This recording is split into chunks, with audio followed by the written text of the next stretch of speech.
welcome to Dude, That's Fucked Up. I'm Erin. I'm Nicole. This is what I sound like after my throat surgery. No, jaw surgery. Guys, Damn it. Guys, it's on Nicole. That is DJ, my husband. Hello. He's stepping in. This is a very special episode of Dude, That's Fucked Up because Nicole's still recovering, and we obviously have a guest on in her stead. Our poor sweet Nicole. She's still her jaw is still broke and needs to keep healing. So we're gonna do this thing with DJ. You guys know that I have been married to DJ for a little while. 6 years. 5 years. No. 3 years. 3. Yeah. Nailed it. I didn't know either. I was like thinking really hard. Who's to say? Who's to say? You know, we're married in our hearts. It doesn't matter. It's just a piece of paper. Whatever. Who cares? That's not a thing that anybody cares about, but I kind of want to talk to you Me? a little bit. Yeah, you. To get, I don't know, just to get to know you a little bit better. First of all, big fan of the pod. Oh, thank you. Just start and stop there. Thank you so much. I don't think people realize what a weird person you are. Touche. No, you're not that weird. You're totally fine. But I know you pretty well, but people out there don't know you that well. So I'm going to ask you some questions. Deal. Just a couple, just to like get everybody acquainted. Flavor Town? Flavor Town. Familiar? Yes. Okay. This is to do with food. Speaking of Flavor Town. Love food. What is the most fucked up thing you've ever eaten? Probably ant larva tacos in Mexico City. Woof. A seasonal delicacy. Oh my God. Imagine, what's that one candy that it's like covered in, it's like raisins and white chocolate? Is that Raisinets or is that the other one? White chocolate. I don't know. Raisinets is just like regular chocolate. Then it's the other one. There is another one. Goobs. But that's like yogurt. Yeah. Okay, that's the one. So imagine I had said that. Okay. So imagine that, but like small little nuggets. Oh God. And I can't. Oh my God. they're pretty crunchy, and then it's sort of served in like a radish taco. If that makes any sense, which it probably doesn't. I'm into radishes. Yeah. So it's like a little radish, like fold over. And then there's these little white non-yogurt covered things. They're a little crunchy, a little sweet, a little savory. They're delightful. Either that or probably any yak product that I consumed in Eastern China. Let's just say I had a lot of yak. Ew. Yak beer, that was the best one. Makes me want to yak. Mm-hmm. Gross. That's gross. Okay, what about this question? What's the disease you're most afraid of getting while traipsing through, I don't know, the jungle or something? Anything with a burning penis involved. Whether that's sensation or in actual, there's a flame on the penis. I don't want it. A flame on the penis? Like if somebody was to use your penis as like a matchstick? Yeah. Yeah. Okay. Fair. I feel like that could happen somewhere in the world. That's.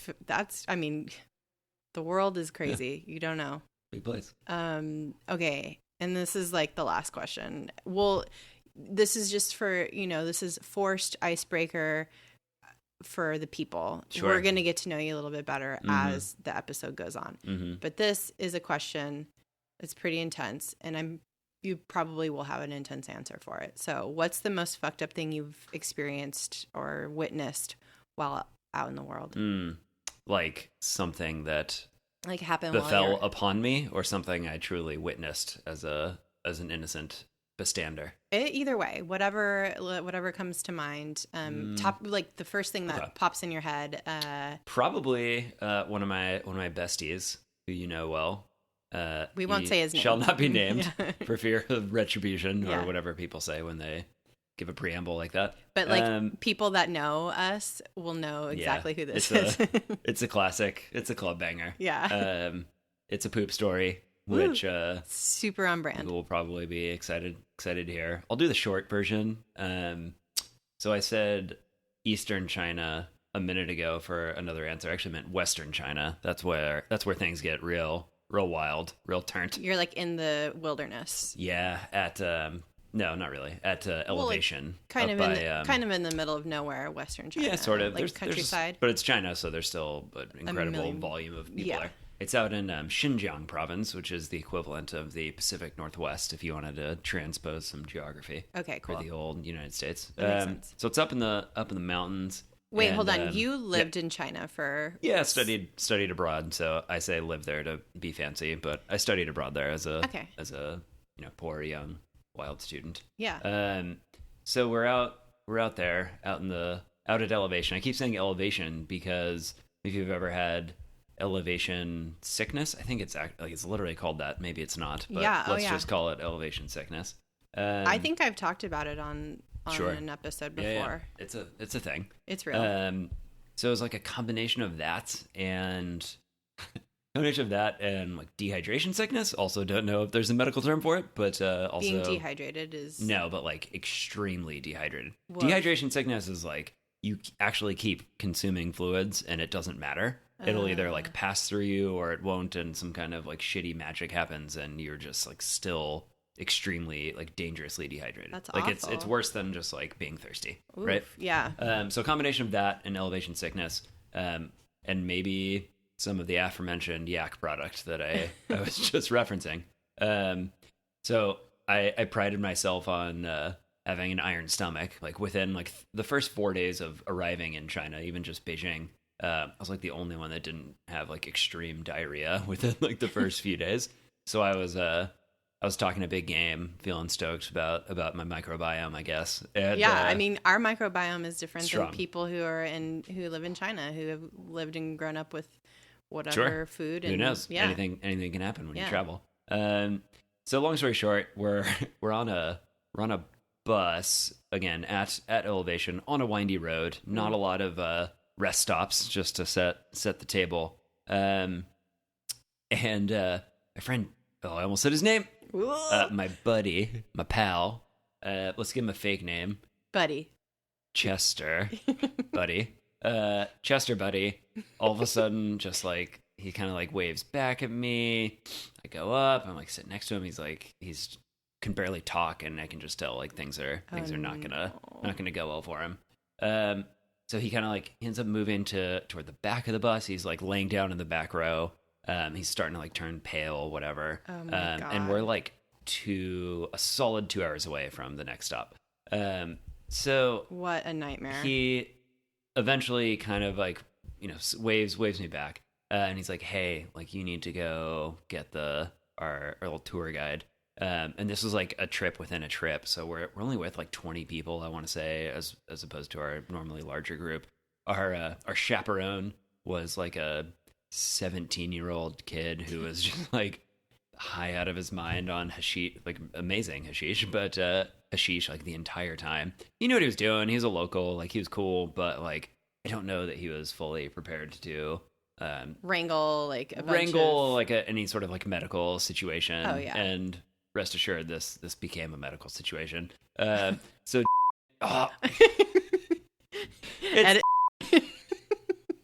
it was so just violently shits himself. If you want, we can start over. We can. No, okay. It's too late. Violently shits himself. On the bus. On the bus. Oh my God. And I had managed to give him a trash bag.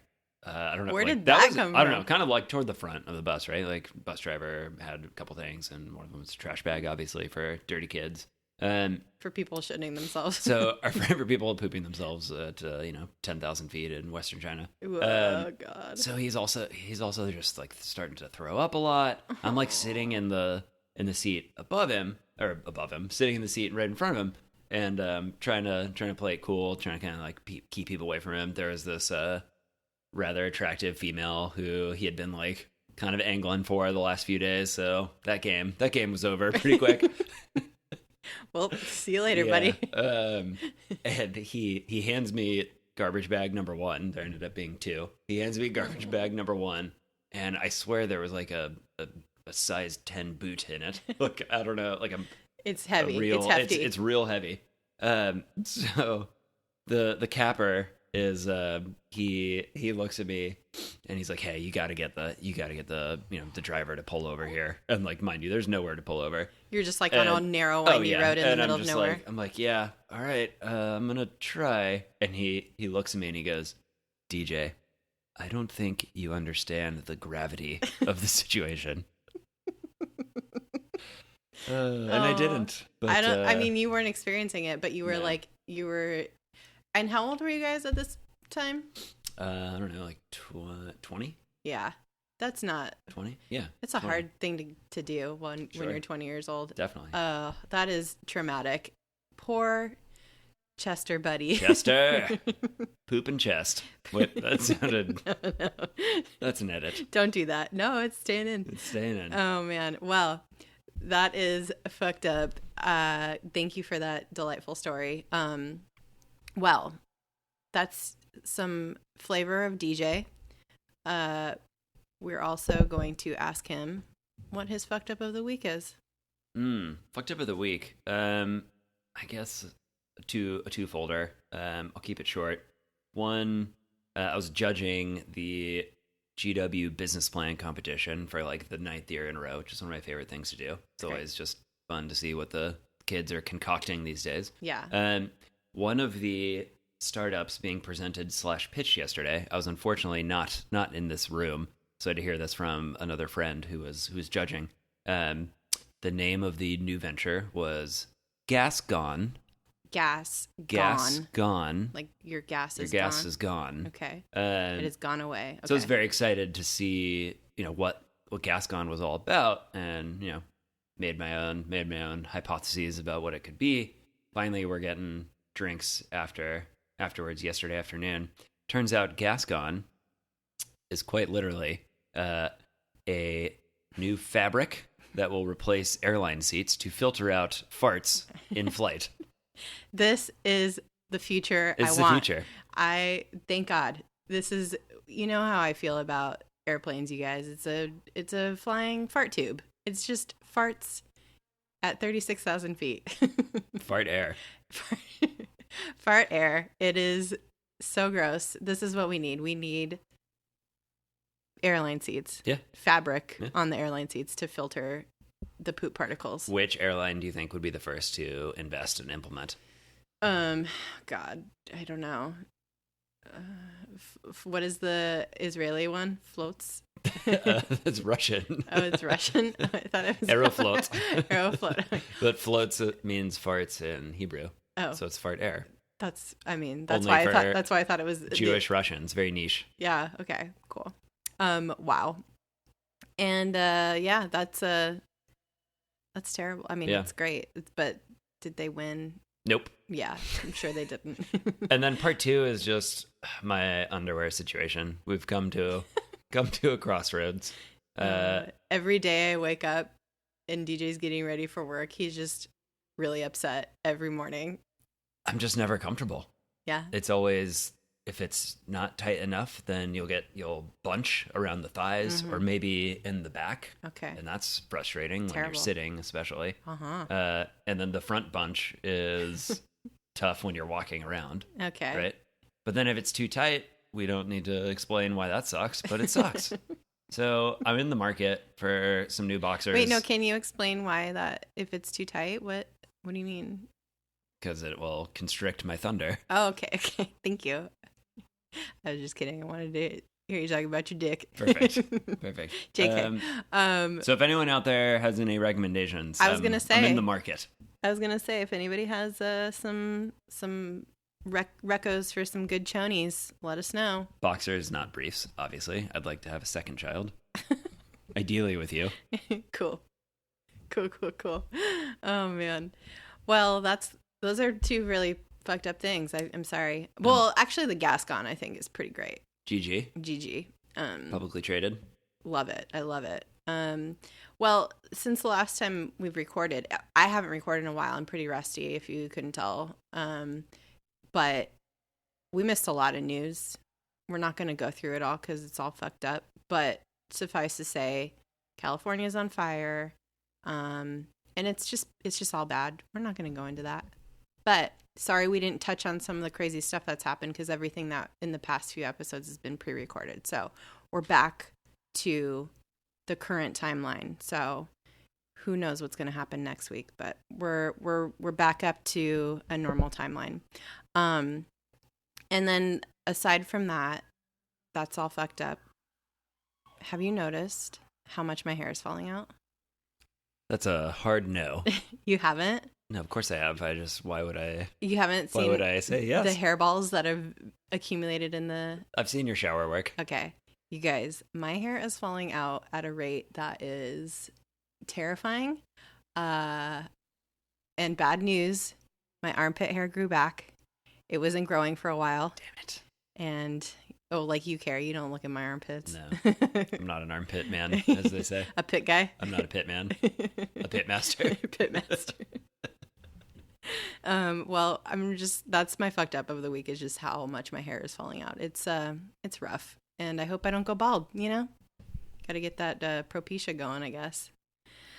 I don't know. Before we jump in, do we have any business? I don't know what that means, but you guys always say it. Thank you for doing that. We don't have any real business, just that we might have to do another episode or two with you. Shit. Shiza. Until Nicole is feeling better. Sorry for the sirens. Let's see. City, guys. Oh yeah, check out our Patreon. It's dtfupodcast.com, or no, that's our website. I swear I do. We don't have any business. It's just go to our website. That's where you'll find everything. Nicole's usually the one who's like telling everybody the business. Yeah, that's it. So you guys, since we are back up to our normal timeline, back on schedule, Thanksgiving is upon us. The best. It's the best holiday. Best holiday. I think it's one of the best. Has to be. Like, short, it's sweet, it's food centric. And yeah, and you watch, football day. Perfect time of year. It's fall. It's great. You get your pumpkin pie, you get your turkey. Yep. And you can kind of, I feel like in these modern times you can kind of make it whatever you want, which is great. But maybe you're going home for the holidays. Maybe people are coming to you. Or maybe you're staying home and playing video games and not doing shit. And that's fine. That's great. Do whatever you want. I hope it's wonderful.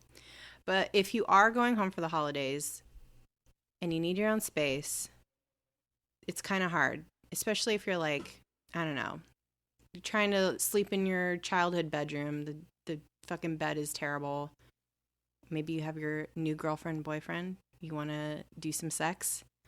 Some bloated... too much red wine and turkey sex. Or your robot companion. What are those called? A real doll. Real dolls. Yeah, you brought your real doll to your family Thanksgiving. Introducing the real doll to the fam for the first time. Hey, don't shit on that.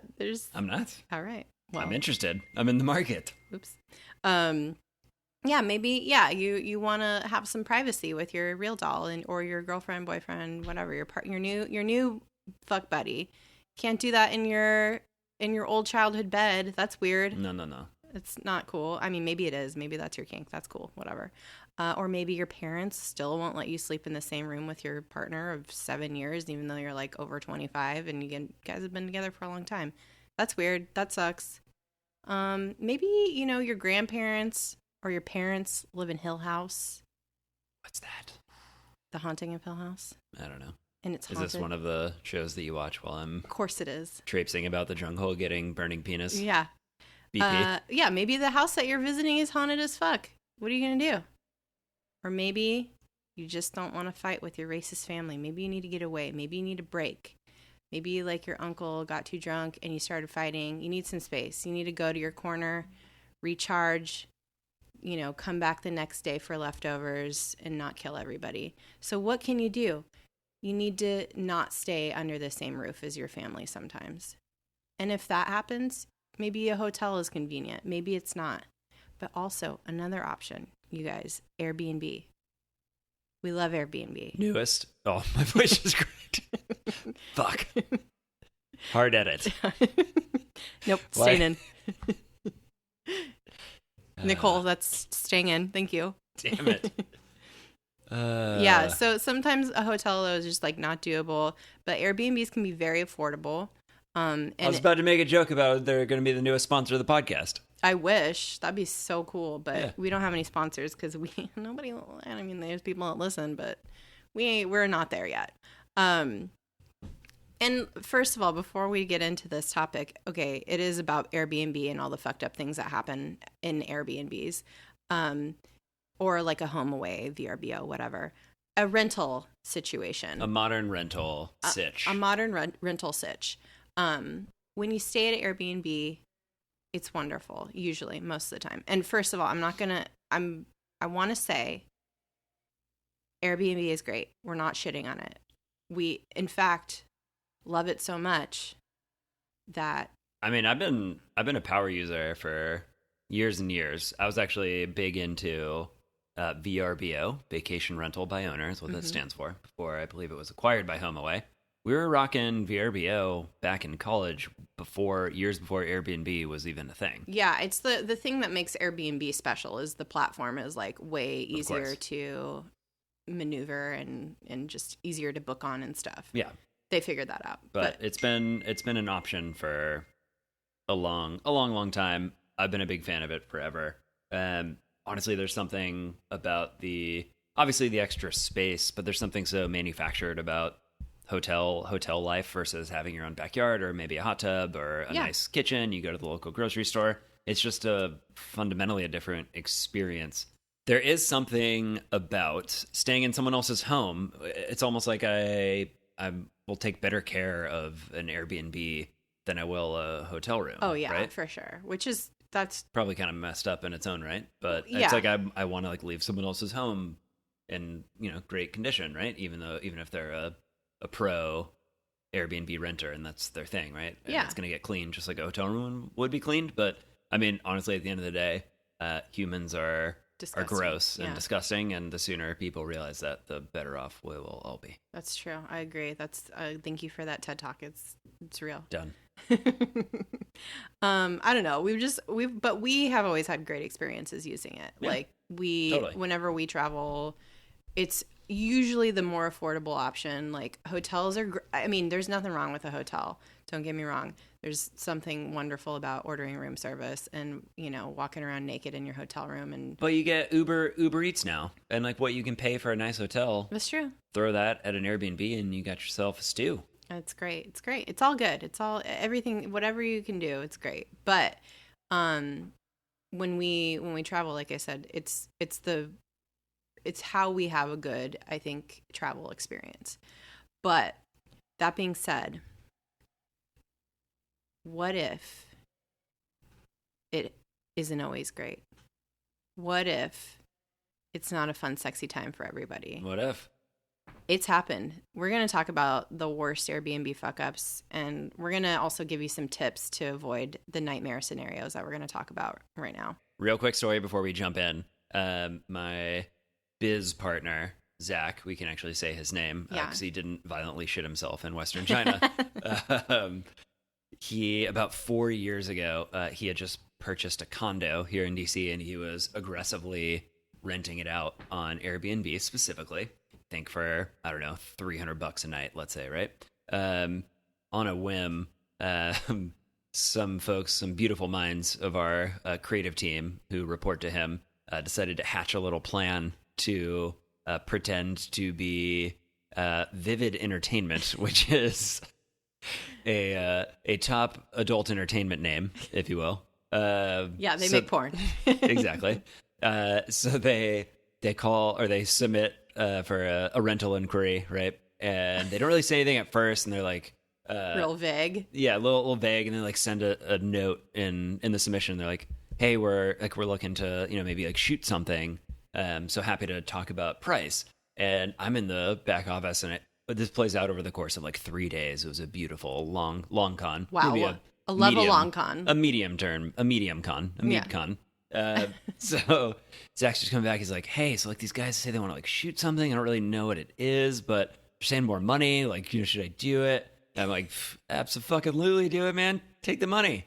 And then they're like, because okay. you're like in on it, like, you know. I actually did. You I didn't know know? at first. I didn't know at first. Oh. I found out kind of right before the reveal, so I could pretend like I knew the whole time, which was nice.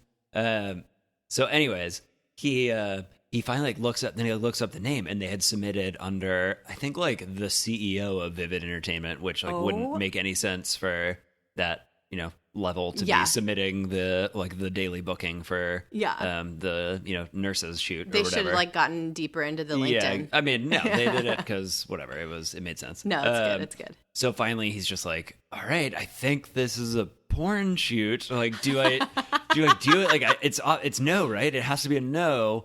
But then he's like, they offered like $1,800 per night to do it, like plus cleaning. Also, like his apartment or the condo, you've seen it. It's like brick, metal, wood. It like looks like it could be. You could definitely, you could shoot a scene in that kitchen for sure. You could shoot, yeah. In front of my salad. So the reveal happened, and boy, it was. Wait, what a day! But what if he would have like accepted it? What if he would have been like, cool, yeah. I think at that point you got to commit, and we got to hire actors. You got to shoot a porn. Produce the whole thing. He's just on Pornhub looking to see if he can find his apartment. You can filter by geography. That's funny. Oh, poor. Let's do it. All right. Let's jump right in here, you guys. All right. So, like I said, there's lots of horror stories about, you know, just things going wrong in Airbnbs, around Airbnbs. I'm using Airbnb as like the general term of a online rental situation. Like kind of like, I guess, how Uber has become like synonymous with ride sharing. Kleenex is actually a brand and not that's right a category. Yeah, I mean, I use Lyft, but whatever. So there's a lot of horror stories.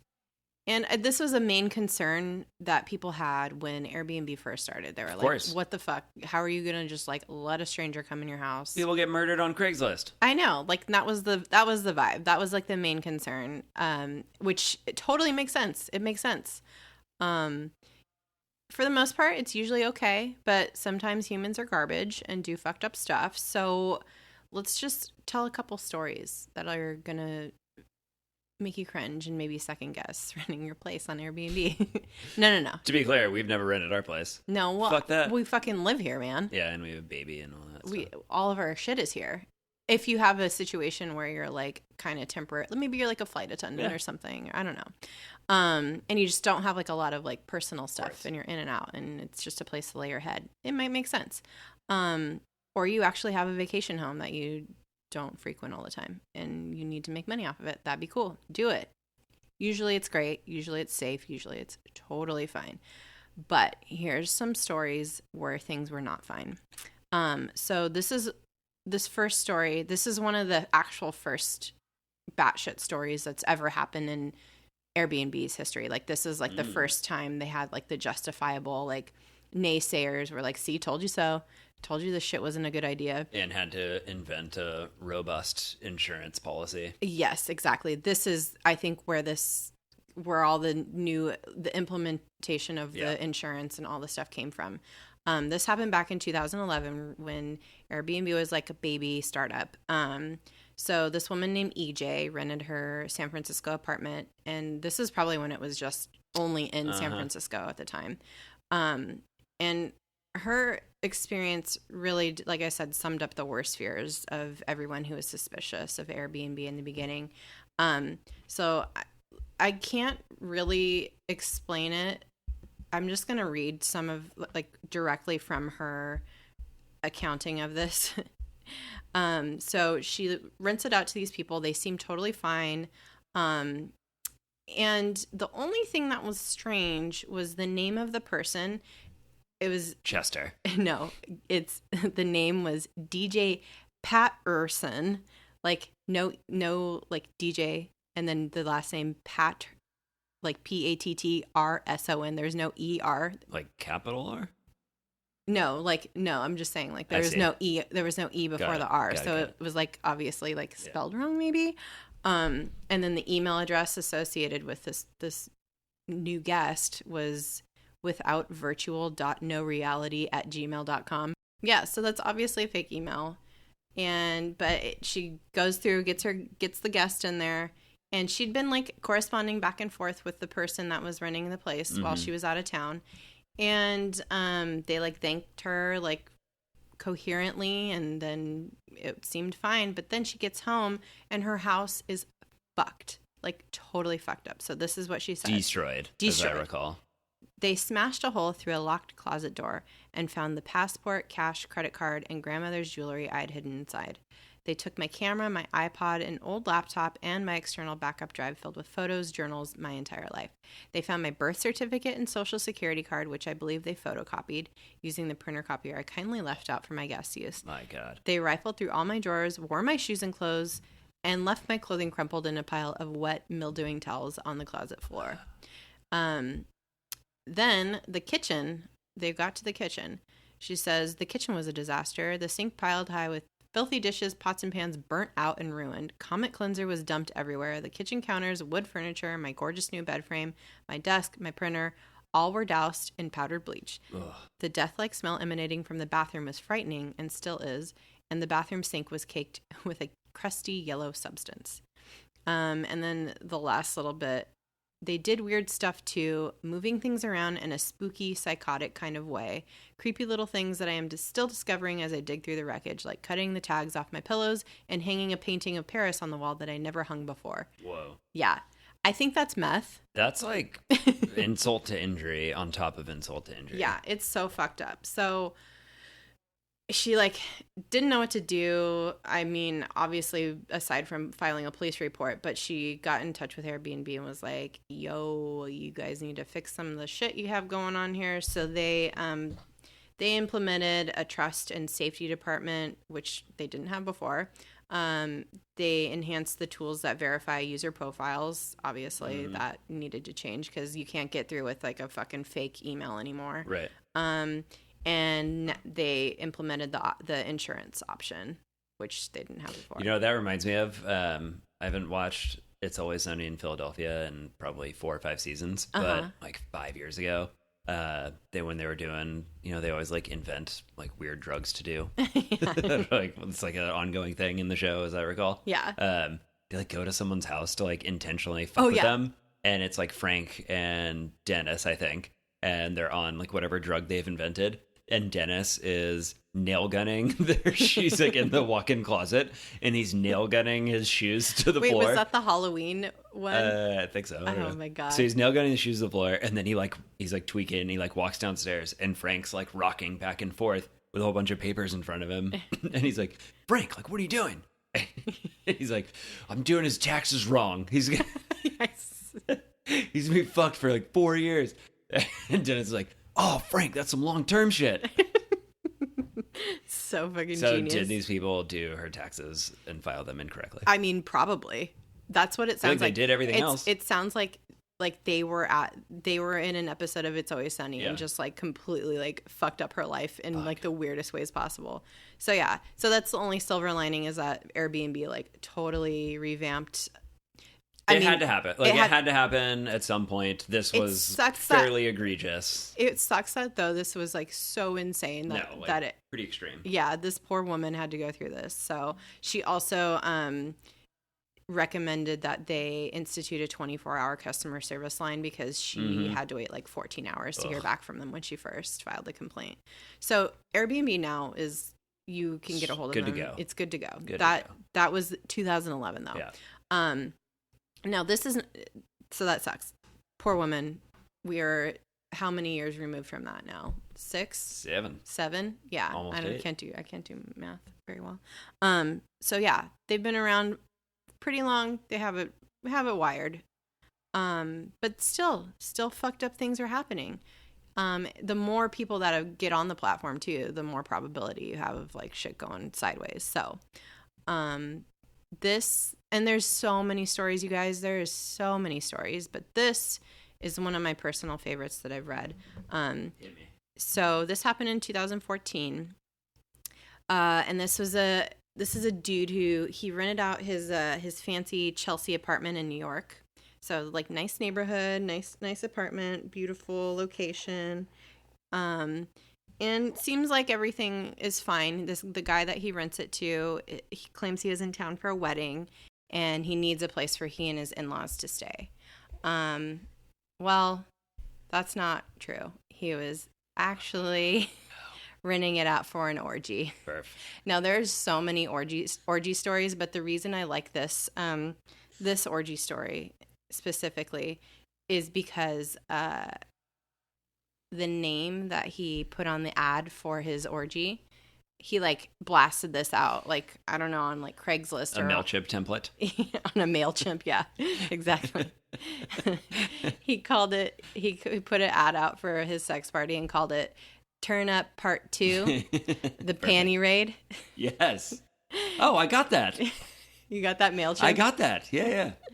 HTML, email. Yeah. Fucking awesome. It's great. And then somebody else who was really excited about the party tweeted about it, and also tweeted out the like host's like physical address, like where it was going to be at. So fucked up. But that guy called it XXX Freak Fest on Twitter. That was the hashtag, or I guess no. He just was like, yeah, stoked for this XXX Freak Fest or something. Does not hold a candle to Turn Up 2 Panty Raid. Yeah, turn up, not like the vegetable turn up, but like a turn up. Yeah, okay. Turn Up 2. Yeah, so because that implies that the first one was a success. A success. Maybe I don't know what the theme of that one was, but this one is the Panty Raid. Yeah. So. Oh, sorry. Guys, Jack just burped. He's cool. What a cool guy.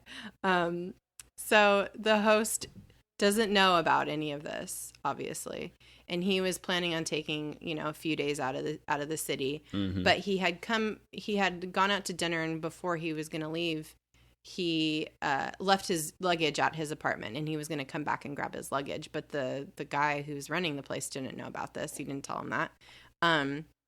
He comes back from his dinner before he heads out of town to grab his luggage, and he comes home to see people being escorted out of his apartment. All these people half naked, and just. Did they have like the masquerade bird masks? Probably. On? They probably had some weird shit. I always associate that with panty raids. Oh, definitely. Eyes wide shut. Yes. Yeah. So yeah, the building management's like escorting all these half-dressed strangers out of his apartment. And the guy the renter, who is like putting on the orgy, the Turn Up Part 2 organizer, if you will, he acted like it was no big deal. And he was just like having a normal night. And he was like, I don't get why everybody's so upset. We're just having a party. And it's Tuesday. We're having a turn up. Turn up Tuesdays. And so he claims that it was a quiet get together, and that the host and the apartment management were overreacting. And the New York Post, like when they were interviewing him, and he was like, "Oh, I just had 6 people that were friends and family." And then he said this about the wait. Why would he? He's a family. I don't know. His Aunt Bessie's like getting turned up. I mean, I don't know how you party with your family, but I think that's totally normal. So yeah, so he goes about the host. He's making a big to-do because he's being evicted. Like saying, like he's like, why is he making such a big deal that I had this weird orgy and got him evicted from his apartment? Yeah, it's so weird. That guy's a piece of shit. So crazy. Insane that people are that just brutally stupid. So that's why that's my favorite, just because of how he reacted after. So what about you? What are your favorites?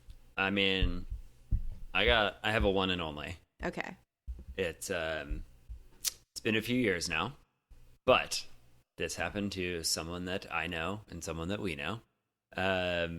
We've known them for a long time. Also not going to use their names, just like the Chinese diarrhea story. For the best.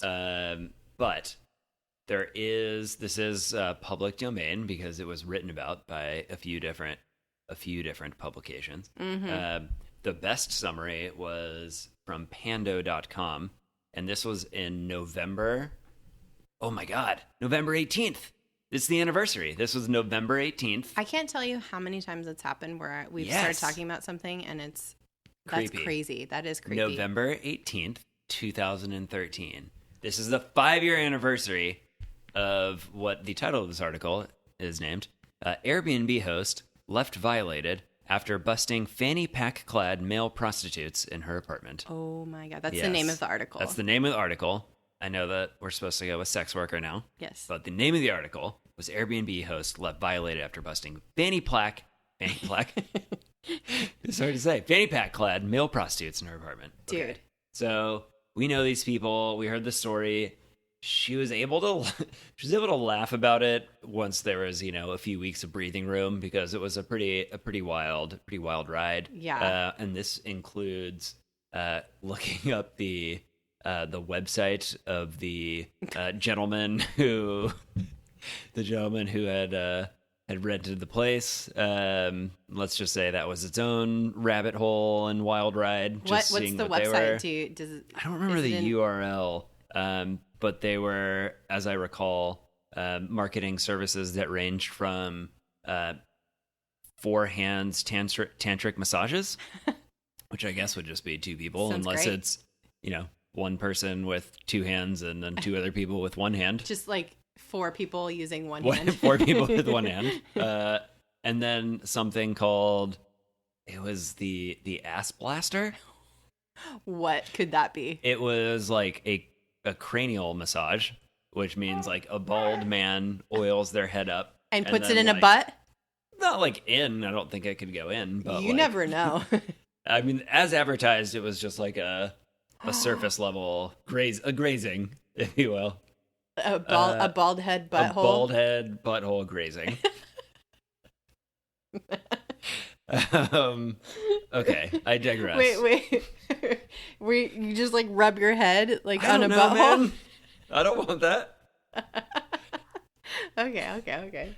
Keep going. Pando Daily. Is it Pando or Pando Daily? I think it's both. I think it's Pando Daily. It's Pando Daily, but it's pando.com. Okay, cool. It is. That's right. It's Pando Daily. Okay.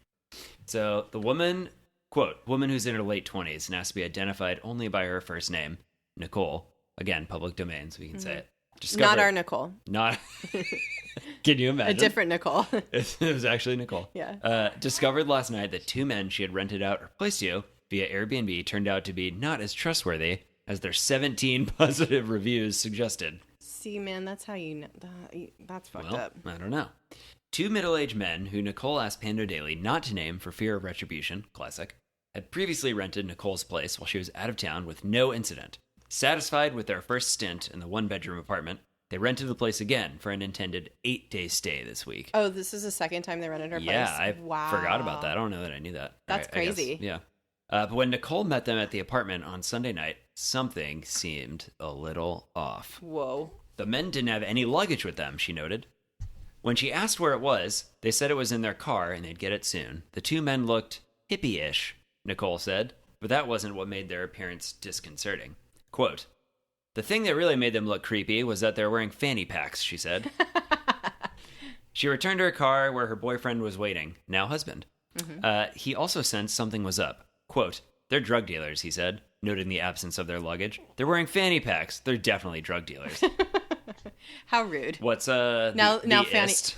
Now fanny packs are like all the rage. What would be the ist for like a druggist? It's being a druggist. I assume you get it. Yeah, okay, I get it. That's not funny, but it kind of is. When they returned to his apartment, he did a Google search for their cell phone number used by one of the men to book the house. Smart. Yeah. The results turned up a website that sent Nicole's boyfriend into fits of laughter. Okay, I have to admit, there's actually a word here that I don't know how to pronounce, so I said fits of laughter instead. It's paroxysms? Yeah, what the fuck is that? It's like it's a fit. Am I an idiot for not knowing what that word is? I mean, yes. Damn it. No, that's a How do you pronounce it? Paroxysms? Why would that be a word we would use here? Okay. I don't know. It's just, whatever. Pando Daily trying to be fucking fancy. He went into paroxysms of laughter. The site, which we're not disclosing here at Nicole's request, describes an array of male-on-male nude massage services that the men provide, including therapeutic, erotic, and tantric options. Whoa. Services listed on the site, which range from $125 per hour to $300 per hour, aren't described in explicitly sexual terms, but the language, which stresses, quote, erotic joy and, quote, erotic edges, certainly seem to suggest that such activity is in the offing. For a little extra, you can try a session called... Oh, it's in here. Perfect. You can try a session called the Ass Master, not the Ass Blaster. I mean, is it really that different? It's not. Photos and videos on the site that feature full frontal nudity and general contact also suggest that this is not your run-of-the-mill massage service. The men offer discounts for customers who agree to appear on video. Whoa. The date on the site's calendar said the men would be in Washington, D.C. to offer their services on the exact dates for which they had booked Nicole's apartment 5 years ago today. 5 years ago today. In order to provide more proof in case of eventual confrontation, Nicole had one of her friends send a text message to the men, ostensibly soliciting a, quote, four hands massage at the place. Also, super smart on their part. They were not fucking around here. That's really smart. Love how they dug around to get to the bottom of this. Love it. When the friend did not immediately hear back from the men, Nicole decided to call them herself. I just want you to know that I'm cool with your massage business, she said, but I can't have you bring any clients over to my apartment. They assured her they would not. Also respect how she was, she's not judging. She's just saying, judgment. Just don't... not really interested in ass blasting in my abode. Please don't ass blast on my bed. Yeah, exactly. Okay. However, 5 minutes later, they responded to her friend's text message telling him he could come over on Wednesday. Nicole could not abide the lie. She called Airbnb's customer service, which now was fully in effect after the 2011 incident we already covered. That's right. And asked them to have the men evicted.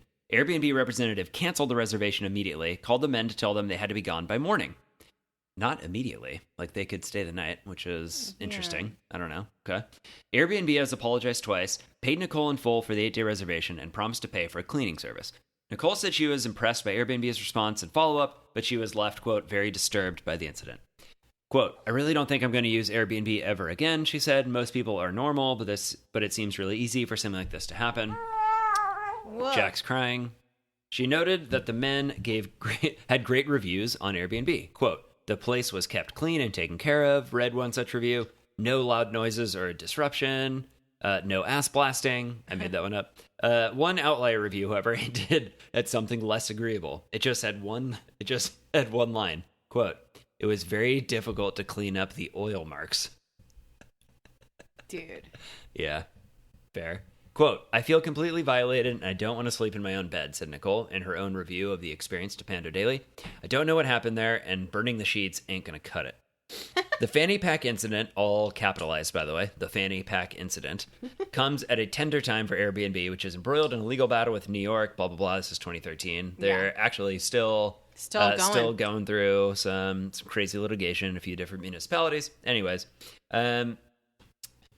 it's likely such incidents are rare. About 10 million guests have used Airbnb since it was founded in 2008. So I thought it was 2009 or 2010. So it was actually started in 2008.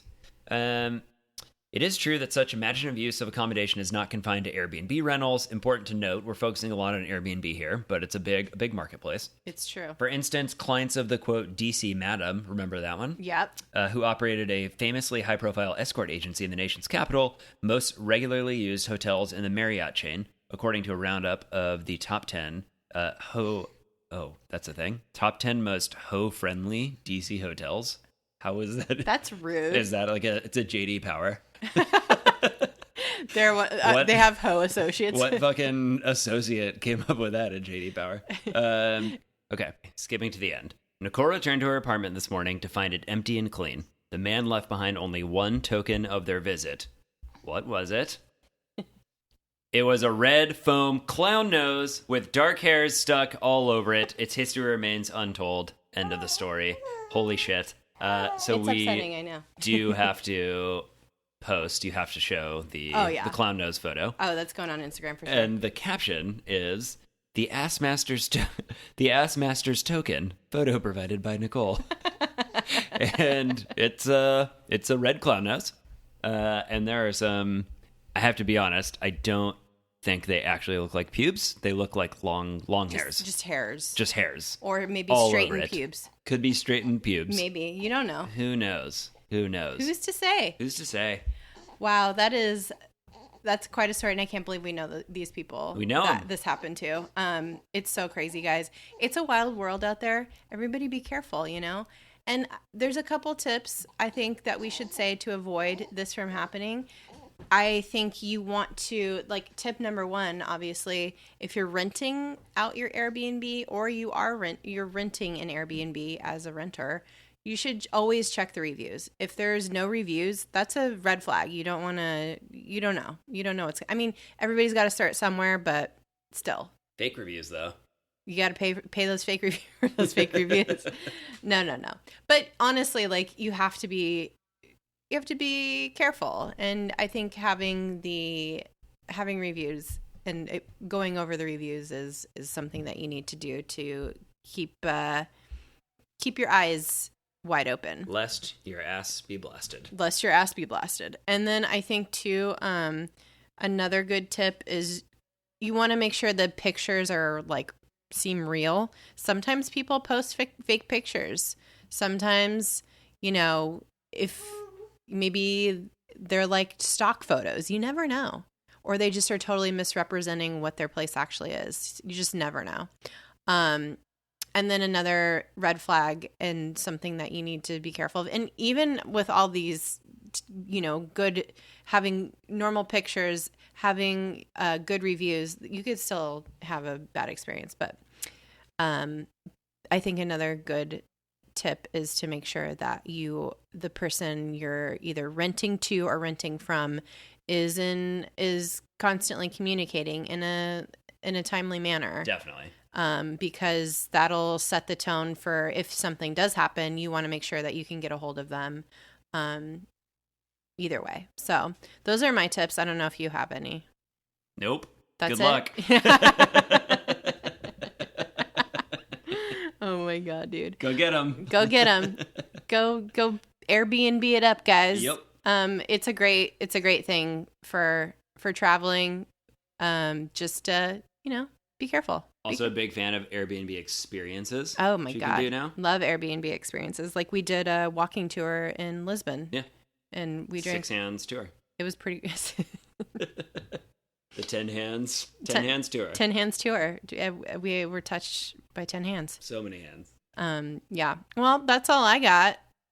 Thanks for having me. This was super fun. It's so fun. So we'll swap me in for Nicole and we're good? Yeah, pretty much. Yeah. But yeah, she'll be back soon. In the meantime, just keep being excellent to each other. Jack, you have anything to say? Nope. Keep being excellent to each other and yourselves. Sure he peed. Yeah, he did. He's a pee machine. Take care, you guys. Bye. Bye-bye.